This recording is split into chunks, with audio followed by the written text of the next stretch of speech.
हरियाणा के उप मुख्यमंत्री दुष्यंत चौटाला प्रेस कॉन्फ्रेंस कर रहे हैं। चंडीगढ़ में हरियाणा के डिप्टी सीएम दुष्यंत चौटाला की प्रेस कॉन्फ्रेंस शुरू हो चुकी है। आत्मनिर्भर भारत सपना है, आत्मनिर्भर भारत हमारा सपना है। दुष्यंत चौटाला का बयान। डिफेंस और एयर स्पेसिंग योजना को कैबिनेट की मंजूरी। क्या कुछ कह रहे हैं दुष्यंत चौटाला, सीधे लाइव सुनवाते हैं आपको।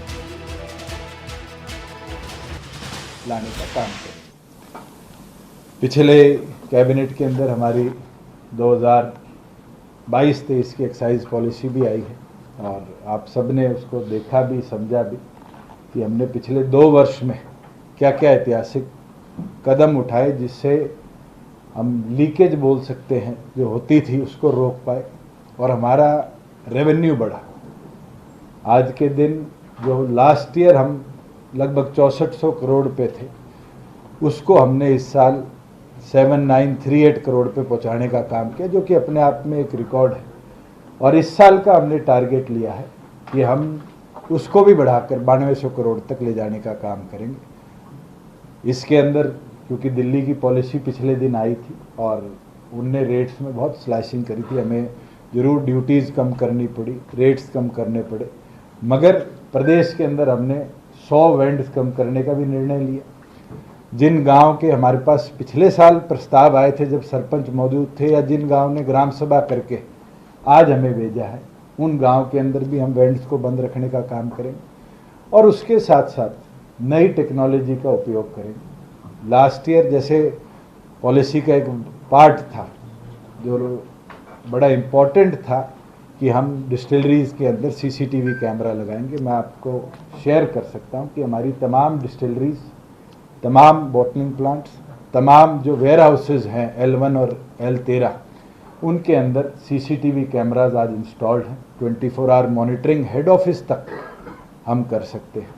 साथ में जो फ्लो चेन होती थी उसमें अब फ्लो मीटर लगाए जाएंगे जिसमें हमें, जो मेरा अनुमान है, 98% तक एक्यूरेसी प्रोडक्शन टू बॉटलिंग तक की रिकॉर्ड हम कर पाएंगे। इस बार 2 नई चीज़ जो हमने लास्ट पॉलिसी में रखा था उसको इम्प्लीमेंट हम कर देंगे। पहली चीज़ QR कोडिंग के साथ track and trace from the point of origin to point of sale.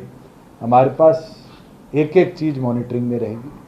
हमारे जितने वेंड्स होंगे प्रदेश के अंदर उनके अंदर QR रीडर्स, POS सिस्टम हम लगवाने का काम करेंगे और उनको भी CCTV मॉनिटर करवाने का काम करेंगे। प्लस जितने हमारे आगे बार्स हैं, रेस्टोरेंट्स हैं, जो लाइसेंसीज हैं हमारे, उनको भी POS सिस्टम के साथ कनेक्ट करेंगे कि उनका डाटा भी हमारे ऑफिस में रियल टाइम रिकॉर्ड रहे और कहीं कोई इलीगल सेल होती है तो उसको तुरंत हम मॉनिटर कर पाएंगे। साथ में हमने एक टारगेट लिया है कि जितनी हमारे लेबल्स थे उनको अगर कहीं भी कोई डिफ़ॉल्ट नहीं है तो उनको ऑटो रिन्यूअल की ओर लेके जा रहे हैं, जो ईज़ ऑफ डूइंग बिजनेस के अंदर एक बहुत बड़ी डिमांड लंबे समय थी। उसके साथ अगर कोई भी लेबल इलीगली सेल करता पकड़ा जाता है, नकली होलोग्राम या QR के साथ पकड़ा जाता है और प्रूव हो जाता है, तो आगे से उस ब्रांड के लेबल अप्रूवल प्रदेश में पूरी तौर पर बंद कर देंगे कि वो ब्रांड्स हमारे प्रदेश में, क्योंकि इलीगल सप्लाई में पकड़े गए हैं, फिर आने वाले भविष्य के अंदर वो सेल ना हो पाए। साथ में एक निर्णय और जो मैं आपके साथ शेयर करना चाहूँगा कि हमारे पटवार खानों की ओर पिछले 1.5-2 दशक में कभी ध्यान नहीं दिया गया, क्योंकि पटवारी मॉडर्नाइज हो रहे हैं और पीछे भी गवर्नमेंट की ओर से डिजिटलाइजेशन की ओर कदम उठाया गया। इस बार ये निर्णय लिया गया है कि सारे पटवार खानों को अपग्रेड किया जाएगा, सारी तहसीलों को अपग्रेड किया जाएगा और मेरा ये प्रयास रहेगा कि इस वर्ष के अंदर, जैसे हमने नंबरदारों को मोबाइल फ़ोन्स के साथ इक्विप करने का निर्णय लिया है, पटवारियों को भी हम आने वाले समय में डिजिटलाइजेशन की ओर इक्विप करेंगे।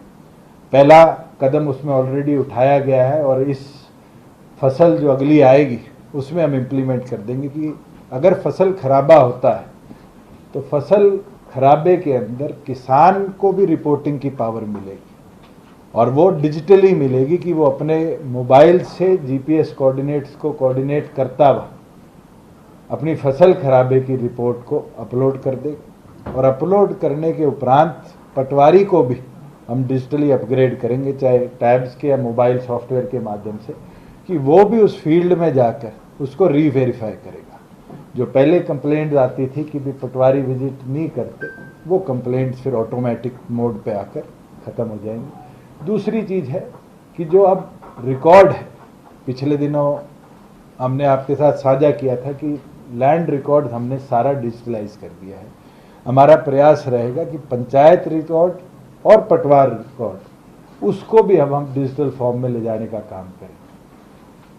जैसे इस कैबिनेट के अंदर एक और ऐतिहासिक निर्णय लिया गया कि इंजीनियरिंग वर्क्स के लिए हमने पीडब्ल्यूडी की ओर से कॉमन पोर्टल बनाया है, जिसमें 28 विभागों ने अपनी सहमति दे दी है। और 28 विभागों के अब जितने भी रजिस्ट्रेशन ऑफ, चाहे वो कॉन्ट्रैक्टर्स हों, उसके साथ साथ जितने भी हमारे प्रोजेक्ट्स हैं, उनकी कॉमन टेंडरिंग का एक सिस्टम बन जाएगा कि वो एक कॉमन पोर्टल पर टेंडर होगा जिसको गवर्नमेंट देख पाएगी। उसी तरीके से हम रेवेन्यू को भी एक कॉमन पोर्टल पे ले जाने का काम कर रहे हैं, चाहे वो डिज़ास्टर पार्ट हो, चाहे वो रेवेन्यू रिकॉर्डिंग का पार्ट हो, कि आने वाले समय में ये सारा भी कंसोलिडेटेड तरीके से मॉनिटर एक जगह से समय अनुसार हो जाए। डिप्टी कमिश्नर लेवल पर भी इसकी प्रॉपर मॉनिटरिंग हो पाए। और आज अगर किसी गांव का रिकॉर्ड हमने मंगाना है तो उसके अंदर हमें हफ्तों लग जाते हैं कि नीचे से ऊपर रिपोर्ट आने में। जब ये डिजिटलाइज हो जाएगा तो with in minutes head office level तक भी वो सारा मामला रेगुलरली हम मेंटेन भी कर पाएंगे, रिकॉर्ड भी कर पाएंगे और ऑब्जर्व भी कर पाएंगे। और इससे मुझे लगता है आम जनता को भी बहुत सहूलियत आने वाले समय में हम देने का काम करें। साथ में जो हमारी पंचायतें हैं, बड़ी खुशी की बात है कि माननीय हाई कोर्ट ने पिछले दिनों निर्णय दिया और जो हमने अमेंडमेंट्स 2020 में करी थी उसको स्टे ना करते हुए परमिशन दी है।